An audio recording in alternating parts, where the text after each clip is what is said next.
Hello friends, जय जगन्नाथ। कैसे हैं आप सब लोग।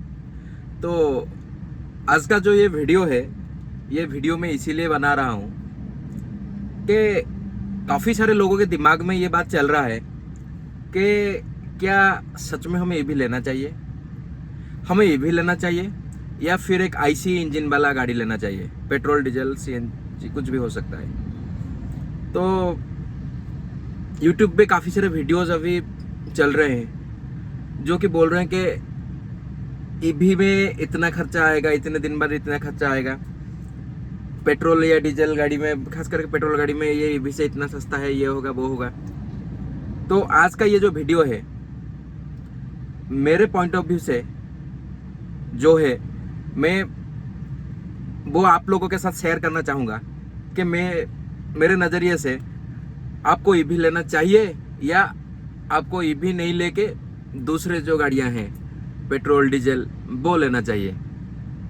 तो चलिए वीडियो में आगे बढ़ते हैं। तो फ्रेंड्स, चलिए हम लोग टिगोर गाड़ी को लेके कंपेयर करते हैं, क्योंकि मेरे पास टिगोर ईवी है।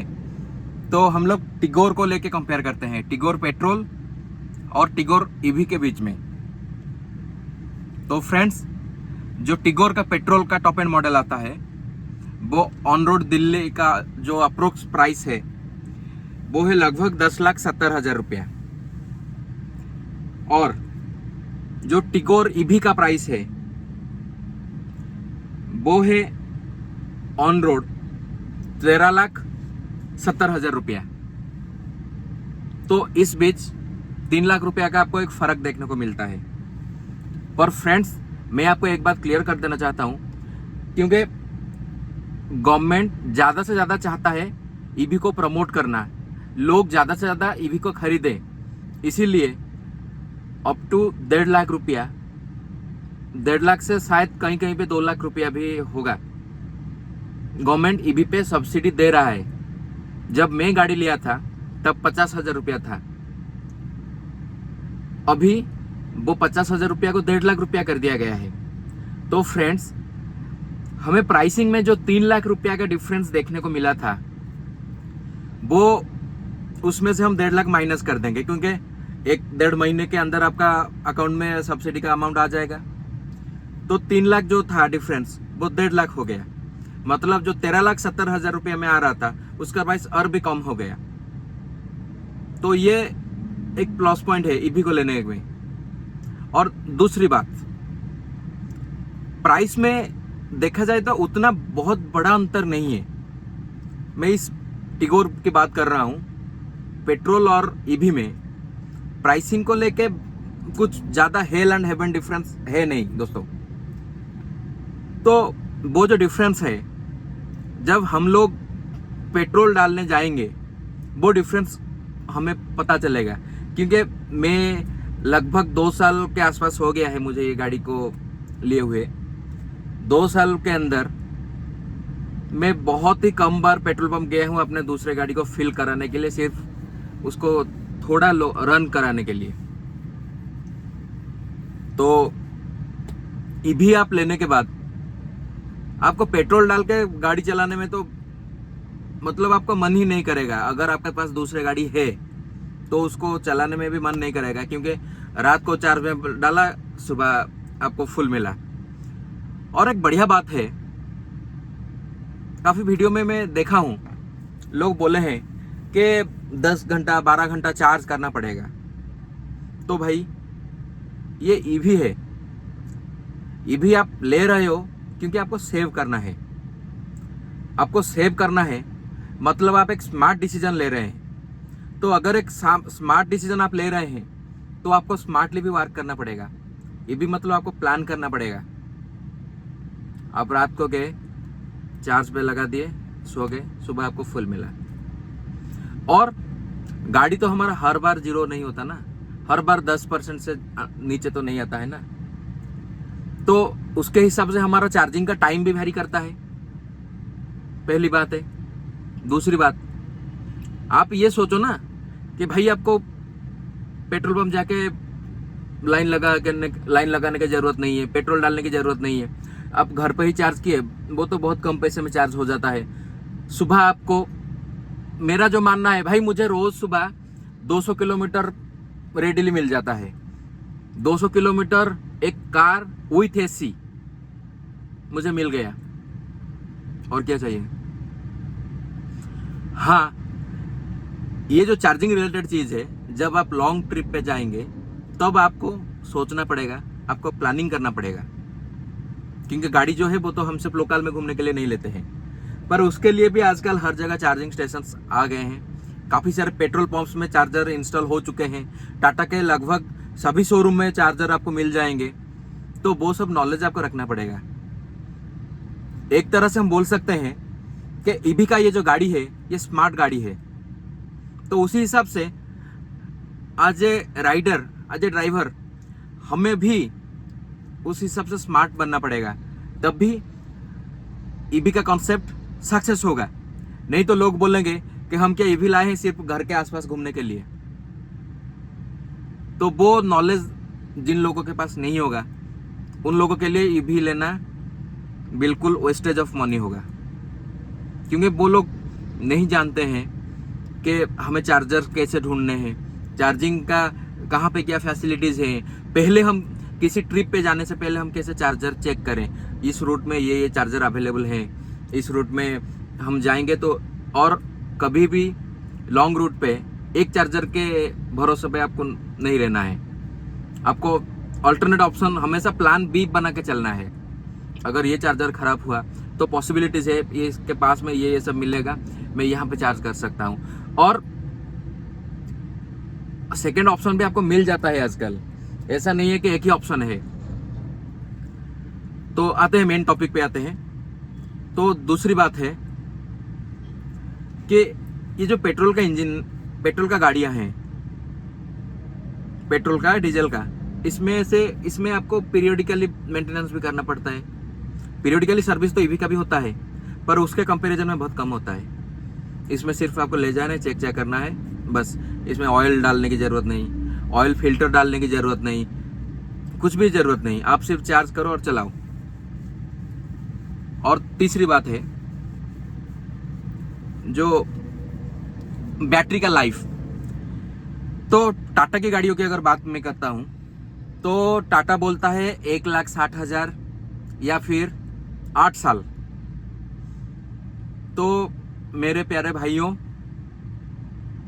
और बहनों जो भी वीडियो देख रहे हैं, मैं आपको बता देता हूं कि हमारा गवर्नमेंट और हमारे बहुत सारे रिसर्चर्स बहुत ही तेजी से ये चीज के पीछे लगे हुए हैं कि लिथियम बैटरी को हम किससे रिप्लेस करें, जो कि बहुत ही कम बजट में लिथियम से और ज्यादा माइलेज हमें देगा। तो 8 साल मेरे दोस्तों ये एक बहुत ही बड़ा पीरियड है, और 1,60,000 भी कुछ छोटा रेंज नहीं है। 1,60,000 कंप्लीट करने में भी बहुत टाइम लगता है, और वो पीरियड कंप्लीट होने से पहले मेरे ख्याल से बहुत सारे ऑप्शंस और अवेलेबल हो जाएंगे कि जो लोग ऑलरेडी भी यूज कर रहे हैं, जिनकी बैटरी की लाइफ खत्म होने वाली है, तो ये हो सकता है कि बैटरी का कॉस्ट बहुत घट जाएगा, क्योंकि ऑलरेडी उसके ऊपर बहुत सारे रिसर्च, बहुत सारे एक्सपेरिमेंट चल रहे हैं, या फिर उसका कुछ अल्टरनेट ऑप्शन आ जाएगा। तो तब तक तो बचत कर लीजिए। तब तक के लिए ये तो मानना बिल्कुल सही नहीं रहेगा कि 8 साल बाद क्या होगा। 8 साल बाद जो होगा वो तब देखा जाएगा ना। 8 साल में टेक्नोलॉजी बहुत आगे निकल जाएगा, बहुत आगे। अभी टेक्नोलॉजी बहुत फास्ट डेवलप हो रहा है, तो तब तक बहुत कुछ ऑप्शंस आ जाएगा, नए गाड़ियों के लिए भी और जो एग्जिस्टिंग गाड़ियां हैं उनके लिए भी।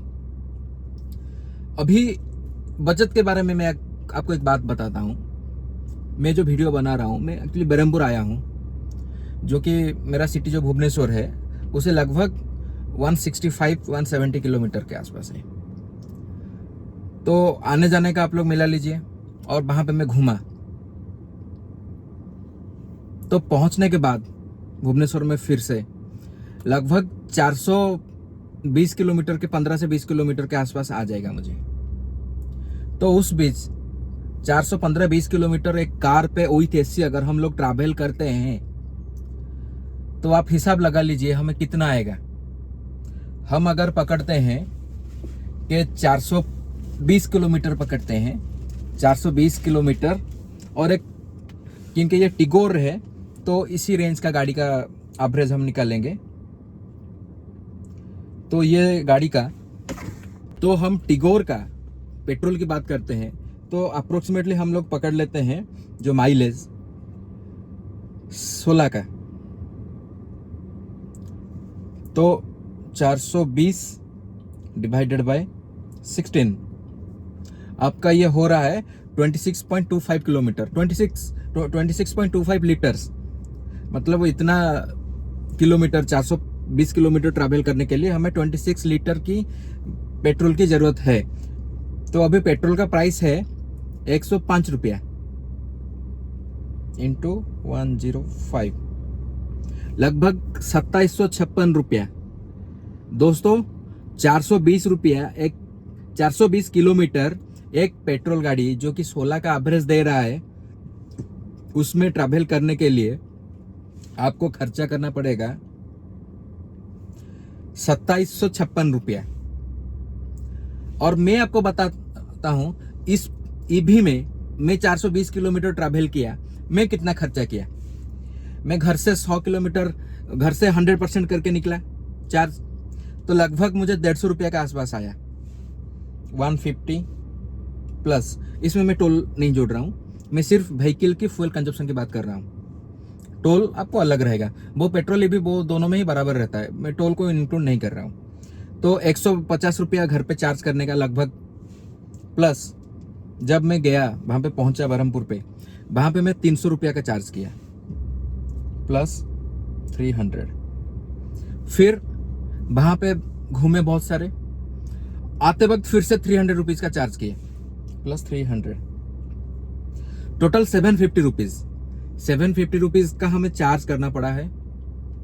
उसमें भी पूरा जीरो नहीं हुआ, 10% से नीचे नहीं गया। मैं लौटते वक्त मेरा गाड़ी पे लगभग 26-27% चार्ज बाकी था। तो आप लोग खुद अंदाज़ा लगा सकते हैं, 2756 रुपया, 2700 पकड़ लीजिए, 2700 रुपया देखिए और 750 रुपीज़ देखिए, 2750 750। तो आप लोग खुद समझदार हैं, आप लोग खुद समझ सकते हैं कि एक्चुअल में ईवी लेना आप लोगों के लिए सही रहेगा या नहीं रहेगा। तो ये तो है मेरे तरफ से छोटा सा इन्फॉर्मेशन आप लोगों के लिए, क्योंकि बहुत सारा मिसकॉन्सेप्ट हम लोगों के माइंड में आ जाता है, कुछ कहीं से सुन लेते हैं, कुछ वीडियोस में देख लेते हैं। तो इसीलिए गलत कंसेप्ट पे मत पड़िए, प्रॉपर रिसर्च कीजिए। अगर आप गाड़ी लेने की सोच रहे हैं तो प्रॉपर रिसर्च कीजिए उसके ऊपर, ये गाड़ी लेना मेरे लिए सही रहेगा नहीं रहेगा, मैं अगर ये गाड़ी लेता हूँ तो मेरे लिए बेनिफिट रहेगा नहीं रहेगा, फिर आप लोग डिसीजन लीजिए, फिर आपको सोचना नहीं पड़ेगा। तो फ्रेंड्स, ये तो था ईवीज को लेके जो सारे कन्फ्यूजन है उन लोगों के लिए। मेरे ख्याल से मैं आप लोगों का काफ़ी सारा कन्फ्यूजन दूर करने में सक्षम रहा हूँगा। तो अगर आप मेरा वीडियो आपको अच्छा लगता है तो मेरे वीडियोस को लाइक कीजिए, शेयर कीजिए, मेरे चैनल को सब्सक्राइब कीजिए। Thank you. जय जगन्नाथ, जय हिंद।